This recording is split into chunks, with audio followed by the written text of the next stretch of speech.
head out to Phoenix, where the Suns have swept by the Wolves despite 49 from Devin Booker, 33 from Kevin Durant.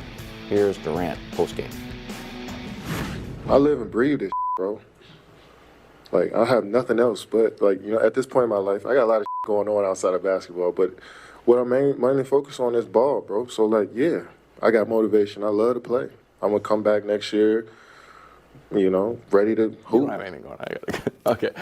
Suns this series with KD, Booker, and Beal on the court. I would say it didn't work. Wow. No. Points in the paint, minus 36. Second chance points, minus 12 points. Offense. Turnover differential, minus 13. Okay, Brew. Who's to blame for this? The front office. Oh? Front office is to blame. All right, two trades that bothered me that they did. Bradley Beal, you were basically duplicating. He's not quite as good, but duplicating Devin Booker. And I talked to people out there. They didn't think you needed a point guard. Oh. They thought today's game, the way it's played, you don't need a point guard. Okay? Well, it turns out you do. They would have been better off keeping Chris Paul. And I know he's not what he used to be, but he could run the show. All right, I guarantee you they'd have been better this year with Chris Paul. Wouldn't have been than worse. Beal. Right. Just got rocked. And you know this, Nick. The other thing is Chris Paul's money next year is not guaranteed. Huh. Bradley Beal has 3 years, $160 million left on his deal and a no trade clause. So that trade was bad. Disaster. Secondly, and I know that the guy was tired of Phoenix and they were tired of him. DeAndre Ayton was a much better presence, both offensively and defensively, than Nurkic. And there's some good things about Nurkic, but he is not DeAndre. DeAndre Ayton woke up and it was 17-10. Don't run plays for him, 17-10. You think they could have used some of his athleticism at How the about rim? Monty Williams? In this, reassemble. I mean, listen. but Vogel's going to probably pay the price. It's 1 year, but he might end up paying the price. Again. But they need to, I think the only thing, Nick, that they probably can do is trade Kevin Durant. Or Devin Booker. Somebody. Well, the thing is, are you getting something that's where you winning it next they're year? Screwed. So no, keep they Booker. are screwed. Booker's your future. And while Wilds has been throwing around his own Fugazi classic ones all over the place, this, if I may, is a true classic two by me. The day they made the Beal trade. I said it. I did the best big threes, and I didn't include them. Everybody killed me for it. I said it's not going to work. You just have worse facsimiles of Kevin Durant each level. You have the real Kevin Durant, then a slightly worse version of that in Devin Booker, then a worse version of that in Bradley Beal. Of course it wasn't going to work. And the Bradley Beal cannot go from being the NBA scoring champion to a third option post-injuries in his 30s and think it's going to work. And he's slapping Frank Vogel's hand and having 9 points and turnovers and disaster. And I like Beal as a guy, and it just wasn't going to be a fit. Right. So obviously this goes on Matt Ishbia, who one of your buddy Bill Simmons' most accurate and to me locked in stone takes is new owner syndrome, which is a guy buys a team and is like, I gotta make these moves, I gotta do this. Problem is that even if he gets over the new owner syndrome, the ill effects of it are gonna last 5 years. The Suns are just, they went from, oh my, you had it right, Wilds, yesterday. What was the trajectory you said about them? Well, they went from undefeated in the bubble to the finals. Then Luka embarrassed them. Yep. And then they won 2 games against the Nuggets. That was a big win. And HBA tried to steal the ball from Joker. And now they got swept. And so I want to, but as is always the case when it comes to the NBA, you have to talk about the iconic player. So I feel like I'm going to end up having been in attendance at Durant's last great postseason moment.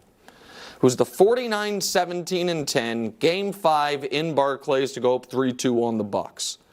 They got the win. Now, he was great in that Game 7, but they lost. That was the foot on the line game. Since then, since the foot on the line game, okay, guys, he's fine in the playoffs as far as his numbers, but he's 6-15 in his last 21 playoff games. Tough one. In the last 365 days, he's 2-8 in the playoffs, and 7 of those 8 losses are by double digits. And if you look at Durant's playoff career, Brew, I don't know what your takeaway from this is. For the Thunder, You're above 500. You're carrying them. You can't quite get over the hump. The Warriors, it's just a fire-breathing dragon team. And then 7-9 with the Nets tenure, 6-9 with the Suns tenure, and now we're talking about, is he going to go somewhere else?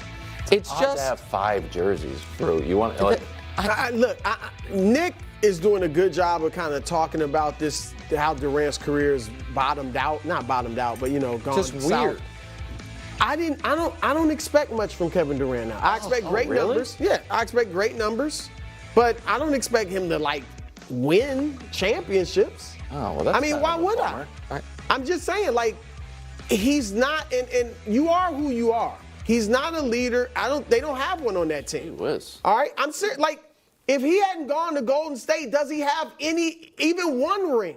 Where's the evidence that he has one ring? Now, granted, those OKC teams were great, but Westbrook was that strong personality he needs. I'll give him a pass in Brooklyn because I think the injuries were too much. They didn't really have a chance together.